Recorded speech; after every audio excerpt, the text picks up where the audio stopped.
నియోజకవర్గంలోని మారేడుపల్లి మండల పరిధిలోని 8 కుటుంబాలకు కళ్యాణ్ లక్ష్మి చెక్కులు మంజూరయ్యాయి. కంటోన్మెంట్ ఎమ్మెల్యే గణేష్ పికెట్లోని తన క్యాంపు కార్యాలయంలో తహసీల్దార్ మహమ్మద్ అసదుల్లా ఖాన్తో కలిసి లబ్ధిదారుల కుటుంబ సభ్యులకు చెక్కులు పంపిణీ చేశారు.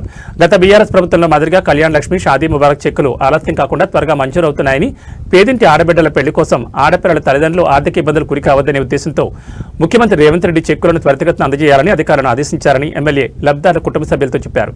ఈ చెక్కుల పంపిణీ కార్యక్రమంలో కాంగ్రెస్ పార్టీ నాయకులు మురళీ ముదిరాజ్ పాల్గొన్నారు.